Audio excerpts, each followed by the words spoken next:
Hi, beauties. Welcome back to part two of Beauty and Me with Tina. We're continuing my conversation with LaJune Singleton. I think you said something right there before. I love me, but I wasn't in love with me. And I don't think people realize the difference between the two. It's like, oh, I love myself. I love myself. Well, okay, we all love something, but there's very few things that we're in love with. And if you're not in love with that thing or that person, you don't treat it the way you should treat it. Exactly. So those key things, I think a lot of people need to pay attention when they're talking about loving themselves or loving someone. Do you love them, or are you in love with them, or are you in love with yourself?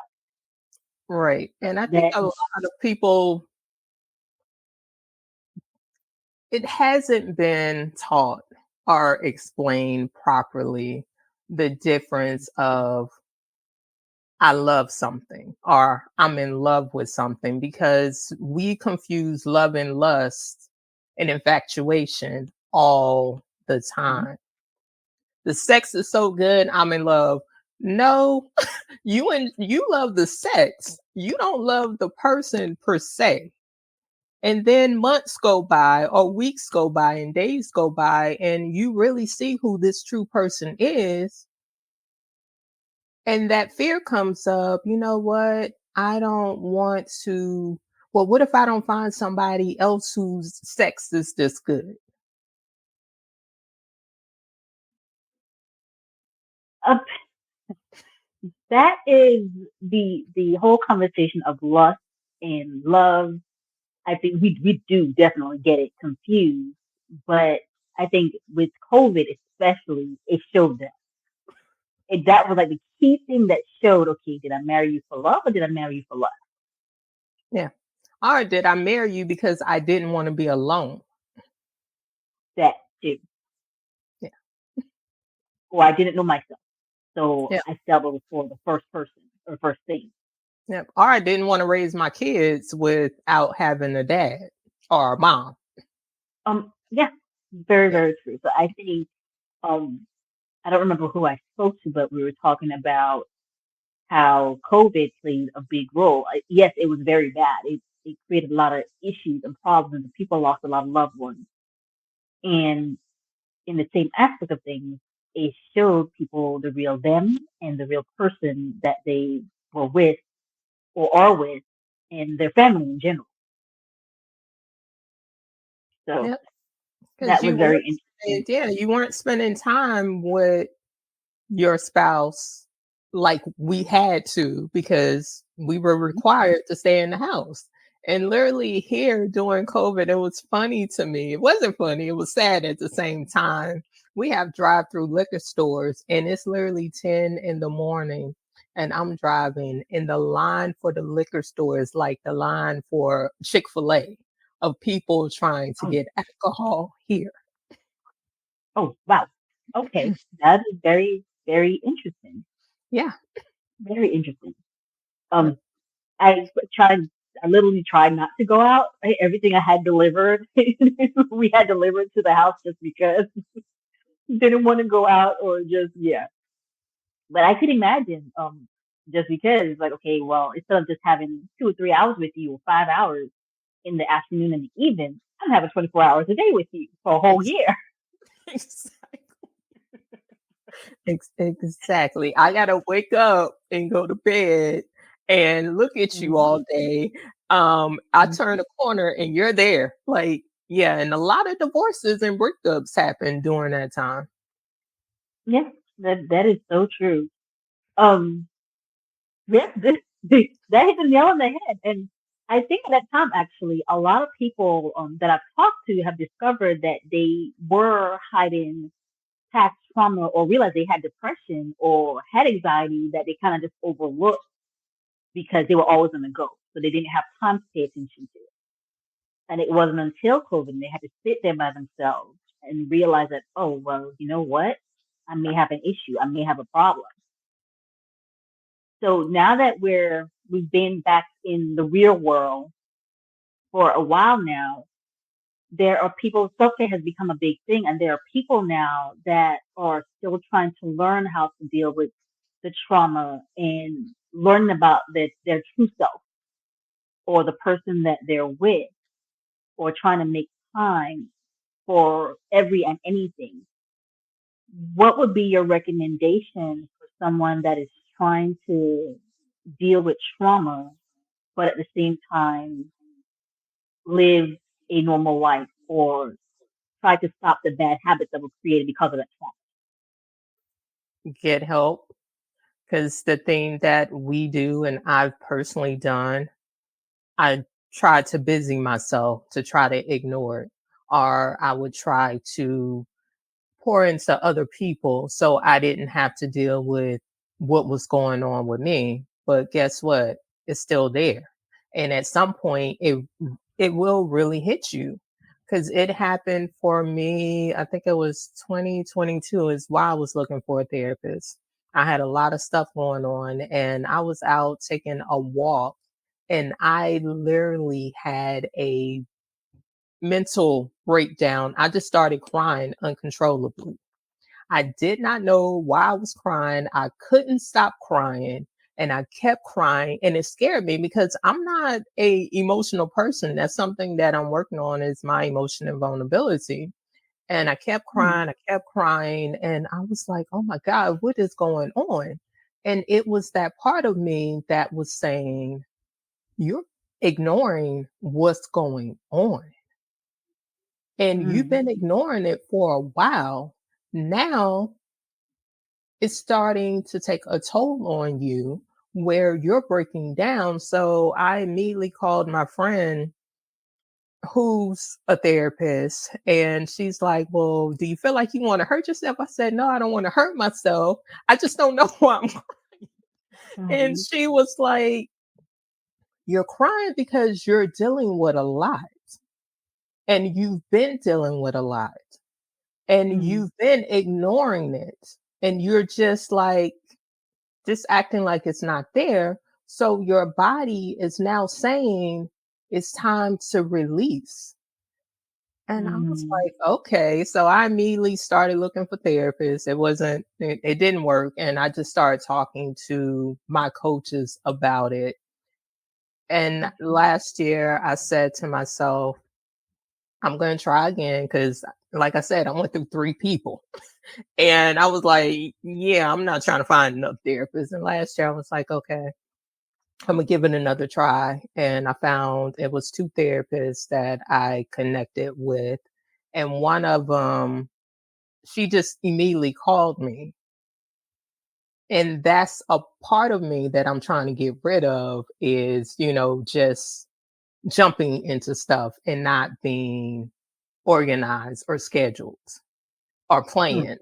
And I needed something. Yeah. I was like, I don't need somebody that does that. So the other therapist made a schedule and everything.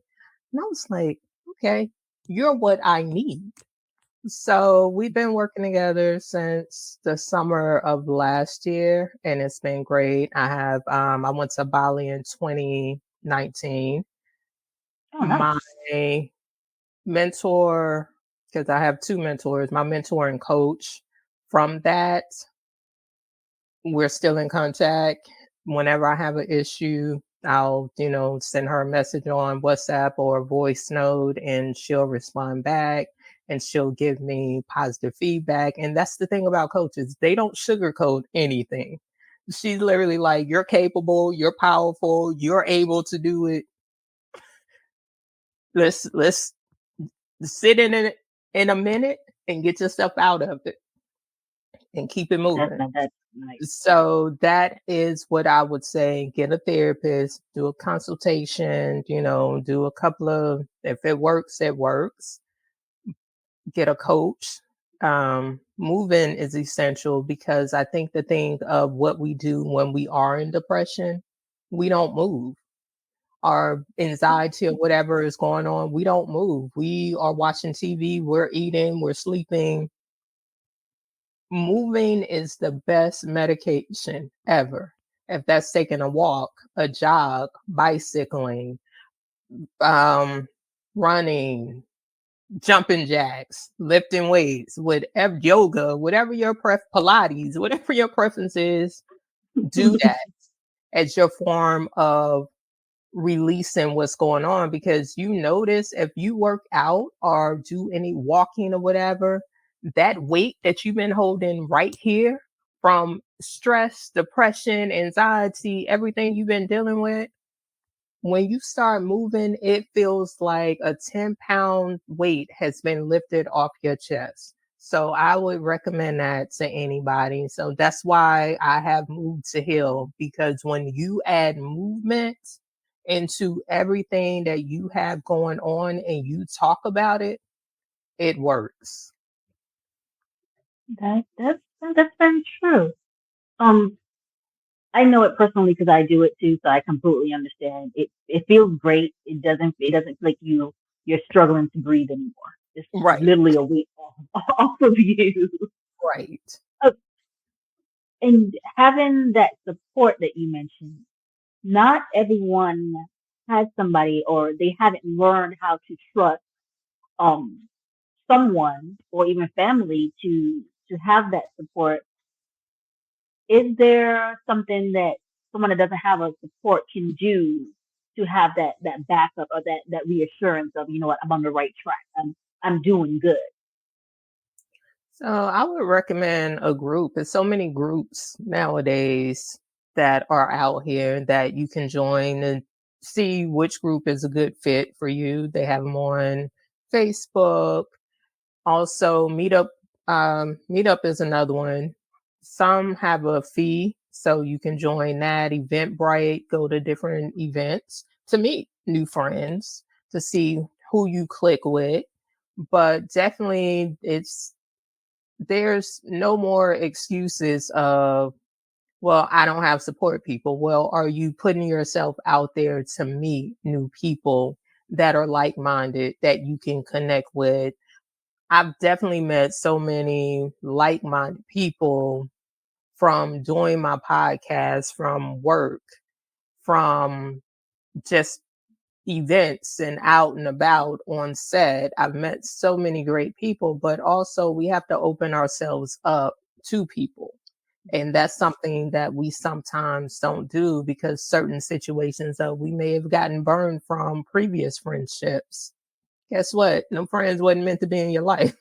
That's why they say people are meant to be in your life for a season or a lifetime. And everything gets a lesson. Oh, very, very true. I completely agree with you. You have dropped so much knowledge for people that are going through stuff now that don't know where to go, what direction to take. So we're going to get into a little bit more in depth with your self care. Is there like a routine that you do, or do you have like a specific day or time that you do your self care? So most mornings before I open my eyes up, I pray and I meditate, because I think that is the time that you really need to connect with God, to thank Him for allowing me to breathe and wake up another day. Very true. I listen to meditations from Eternal Sunshine, and it's a sunshine affirmation. They also have, I think it's a sunrise journaling. So I do that and also journal. Without that, I read The Pattern. I don't know if anybody, if you've used that app, oh my goodness, it is the truth. No.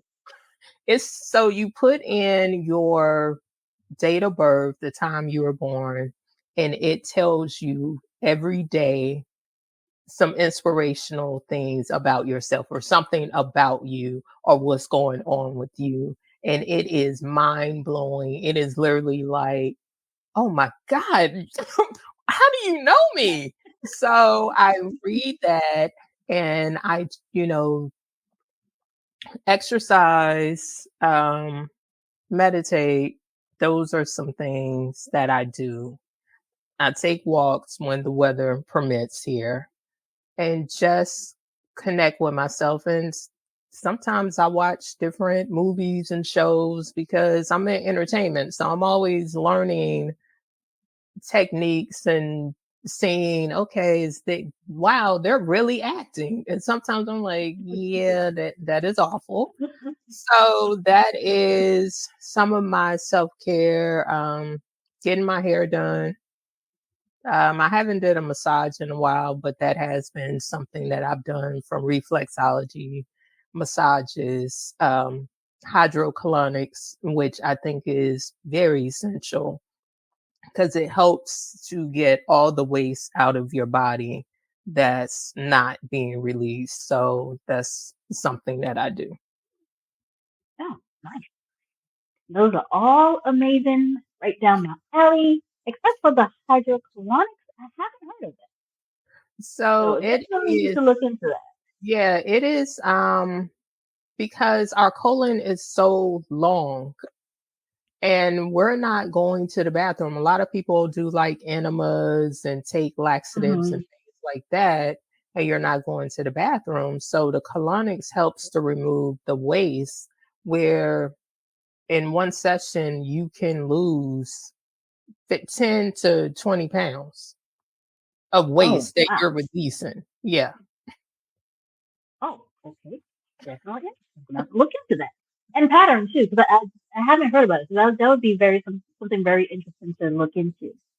So you're, along with your many other hats, you're an actress as well. What made you want to get into acting? That the funny thing is all in alignment. I've been doing acting since I was a kid, before I knew I was doing acting. It's a closet in my living room, um, that I grew up in. And I would be in there with my toys and I'm doing different voices with them. And my mom and sister thought I was in there talking to somebody. And they would come in, they would open the door saying, who are you talking to? Like, nobody. And I would close the door. And I just always loved acting because, again, I'm from a small town. There was nothing to do but watch TV, listen to music. My mom didn't drive. So if it wasn't with church or school, we wasn't going anywhere or with friends. So that was my outlet was music, TV, and sports. That was it. So that's how Oh I wow. got into it. I moved to Texas and a scout came up to me to do like acting and modeling. And it was more like a Barbizon type school. So I did that for a Okay. while, did a lot of photos with them. And when I moved here, 20 years ago, I got into doing a lot of acting and a lot of in-store modeling. Like, I'm pretty sure you've seen it on Instagram with the models in the window, like a mannequin. Mhm. I Mhm. used to do that, and it would be so hilarious because people were trying to figure out if I was real or not. And the crazy part is people would literally stand there for minutes to try to figure it out. And I'm like, you don't have nothing else to do. So I would blink or move, and the other friend wouldn't be looking. They were like, she real, she moved, she moved. It's like, no, she didn't. So after they walk off, I would crack up. So I started doing plays here. I started doing a lot of extra work in this area in New York and Philly. Then I took a break. Um, just because acting and modeling is really expensive. If you gain weight, you change your hair color, you cut your hair, whatever Mhm. you Mhm. do, you have to have new pictures Update. for Yep. everything, your updates or everything. And it started becoming too expensive. And I took a break. I went back to school and got my bachelor's in human services and just started going in other avenues and got my master's in public health. Um, got into actually fitness. That's when I got my certification in health and wellness after I took a break from acting. And it was, I was just thinking about it the other day. I said, man, it was something I was reading on Pattern. It was saying what you did in your 20s, you're going to get back to now. And I was like, that was health, fitness, nutrition, and wellness, and acting in Mm-hmm. my. And I'm telling you, Tina, that's how accurate this is. And I'm I gonna have was, to check that out. yes, I was like, oh my God. I was just thinking about the other day. I was like, oh my God, this is so accurate because these are all things that I've gone back to. Hmm, okay. Oh wow. Okay. So I definitely gotta check it out now. Well, I also check it out before, but now I definitely gotta check it out. So before we go, how can our viewers get in contact with you if they need a session, if they want to find out more about you? How can they get in contact with So, LaJuneSingleton.com. You can find me on Facebook and LinkedIn, LaJune Singleton. Also TikTok and on Instagram, I am LaJune Singleton. you? Awesome, awesome, LaJune. Thank you so much for being on the show with us, and thank you for sharing all of your knowledge and your experience with us. Beauty.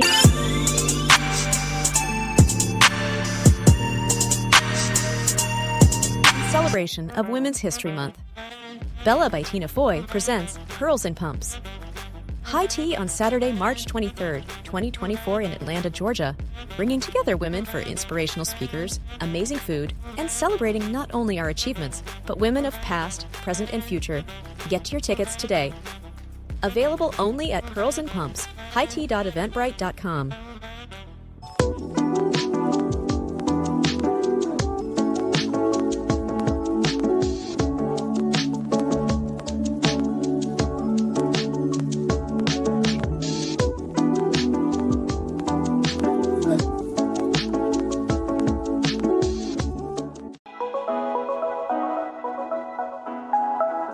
The serum you've always wanted to try. The cleanser you've been dreaming of. The primer everyone's talking about are finally available. Get your glow on with Bella by Tina Foy. Skincare you love with values you believe in. Visit us at bellabytinafoy.com.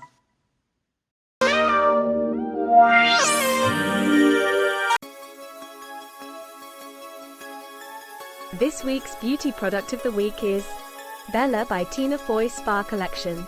The at-home spa you never knew you needed. Bella by Tina Foy Luxury Skincare. Available at bellabytinafoy.com.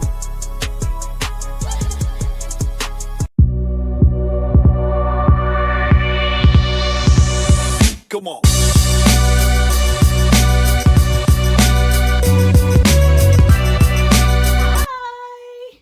Jennifer here. We are back.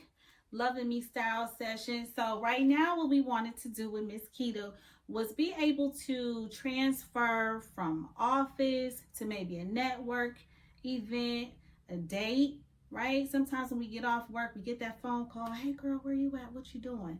So we wanted to make sure that today we dressed for whatever was coming next. And we have this cute pajama style set that we see everybody with. It's so trendy right now. But if you take a good look at it, turn around for me. I mean, it's really just beautiful and it's so sophisticated.